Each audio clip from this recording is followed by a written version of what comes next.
Hey guys, so I'm back for part 2 with this QB drama. Okay? My second part, what I'm really going to talk about is weaponizing mental health.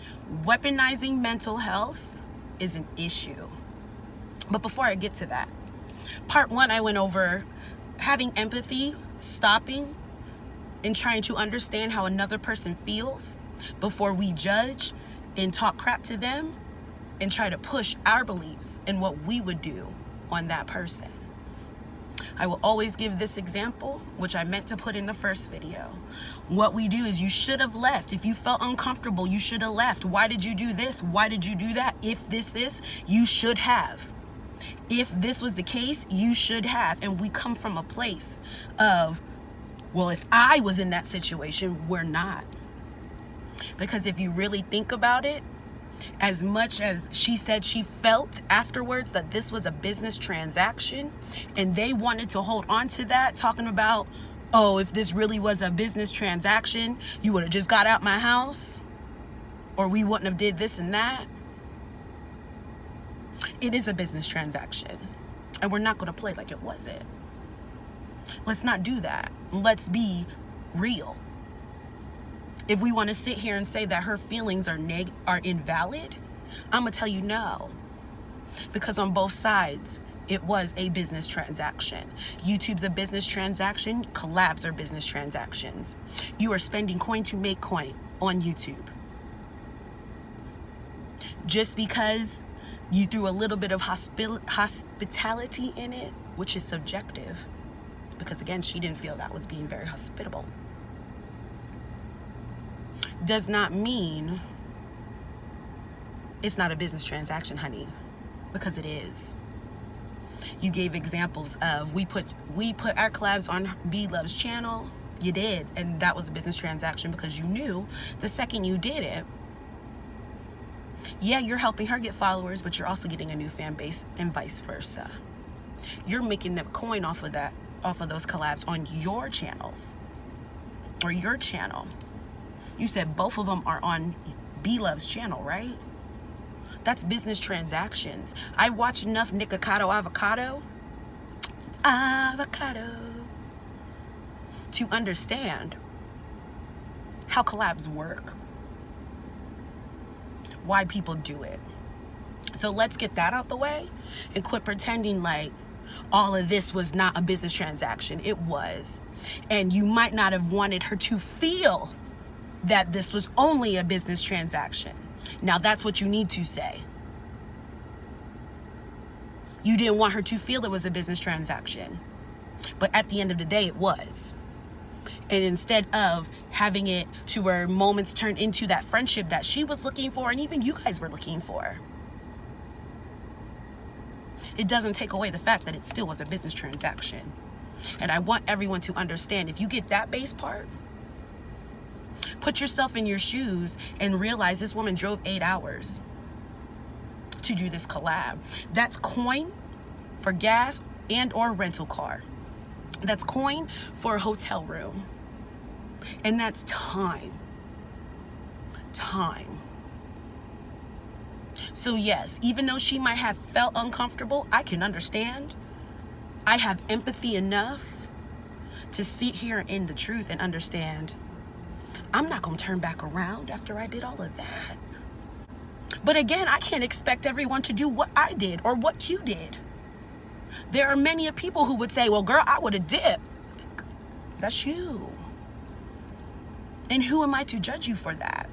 So how are we to judge her for staying and making and handling her business?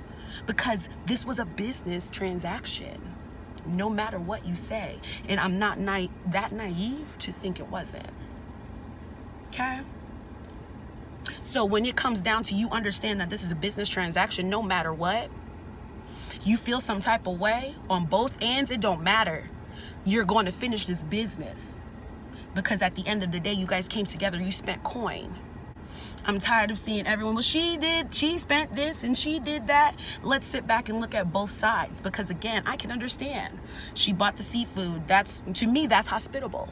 But not everybody is like that. Not everybody thinks that way. I know some people would say, well, girl, you're the bigger channel. I'm coming to you.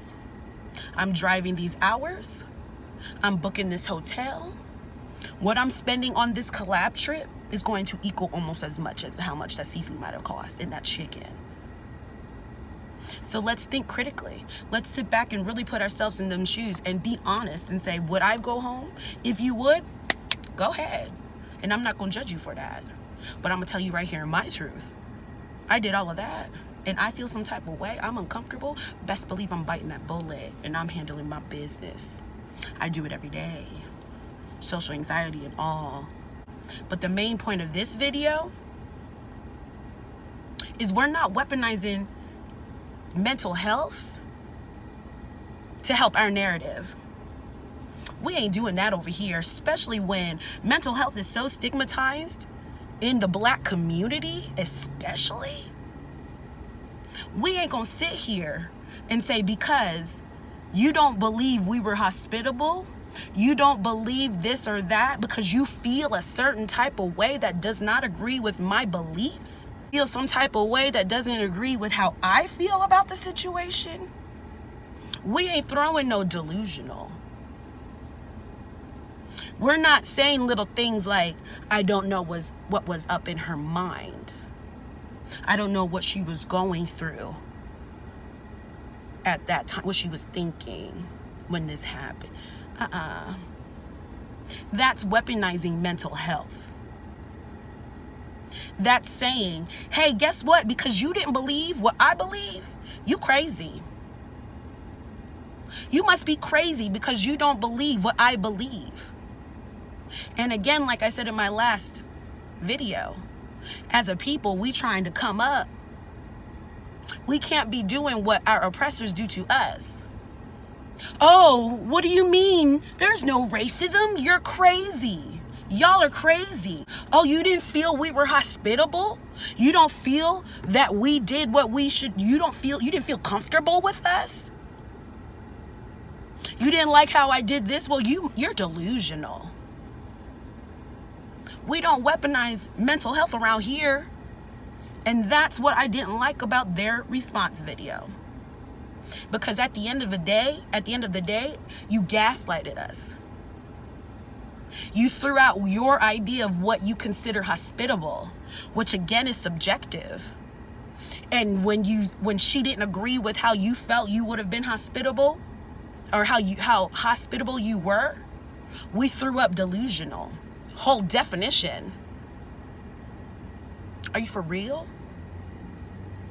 You can have your beefs, you can feel a certain type of way, and she can feel a certain type of way. But what we won't do is sit here and throw our followers at someone by using mental health. And that's the biggest part that weighed on my heart. I'm a mental health worker and mental health patient. I'm a Black female. We got things we need to handle in real life. And we ain't sitting here throwing no mental health at somebody when we really trying to get our people to understand that mental health is a real thing.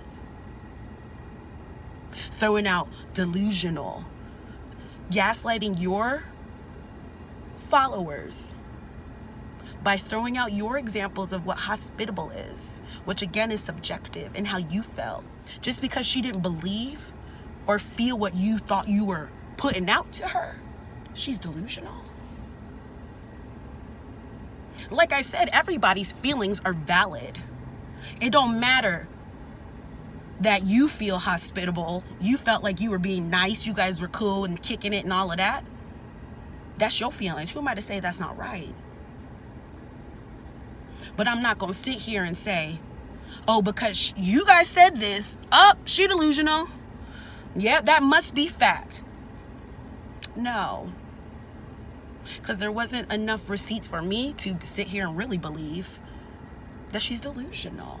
And if that was the case, we ain't throwing I'm still not going to throw no mental health at her. Mental health is serious.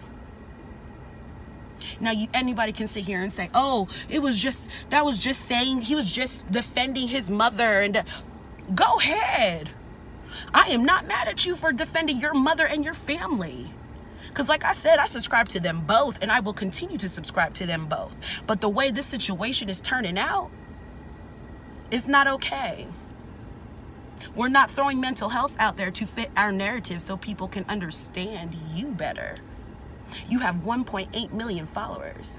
You put these videos on your kids. You guys have bigger followers combined than her. You don't think you throwing out mental health? You're delusional. They're not going to run over to her page and really sit there and do that? Where she's already feeling like you're throwing that at her and trying to make her look crazy? She says it in her videos. That you're not going to let her feel that she's crazy for the way that she's feeling. The reason she is saying that is because you weaponized mental health against her. You threw out delusional because she doesn't fit how you feel. Her feelings aren't valid to you right now because you feel different. Her feelings are valid.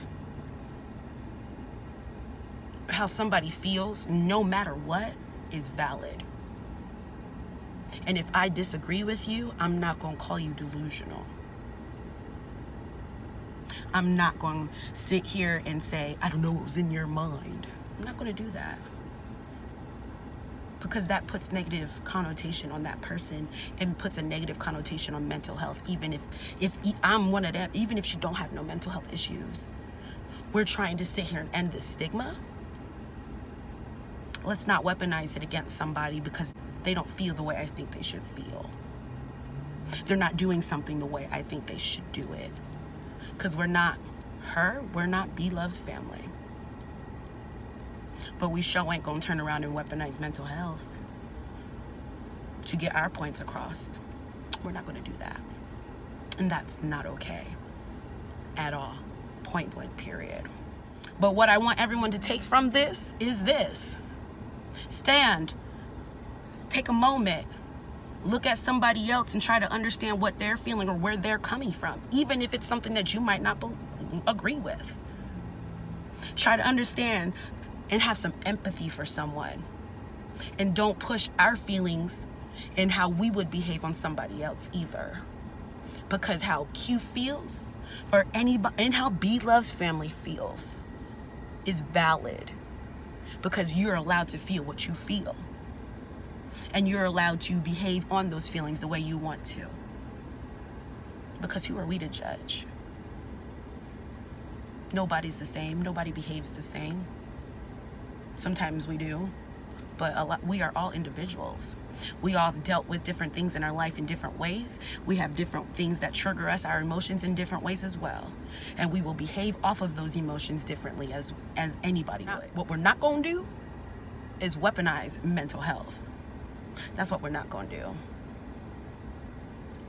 Because things like this is what makes people not want to seek assistance, to seek help if they do have issues. But what we ain't gonna do is sit there and diagnose somebody and call them delusional because we don't agree with how they're feeling. We ain't gonna do that. So hopefully this brings a different perspective, a different thought for some people. Maybe it'll help you calm down and kind of see things from Q's side. Do I agree with everything that she did? Of course not, because that's not me. It goes down to my point. That's not me. Q's not me. I'm not Q. But I am able to, as a grown woman, sit back and understand that people do things differently and move differently on feelings. And I can see her side of things as well, just as much as I can see how they feel as well. And their feelings are valid. And no matter what, with them being valid, what we won't do is weaponize mental health to invalidate someone else's feelings. We won't do that. So I'm done. My next video, I'm hoping it will just be about my weight loss or something like that. I'm trying to get this channel going, but this is something that hit my heart. Two black queens having a moment. Let's be empathetic. Let's really sit here and understand where other people are coming from sometimes. And let's not weaponize mental health to get our points across and to get to validate our feelings and invalidate someone else's. All right, I'll catch y'all next time. Thanks.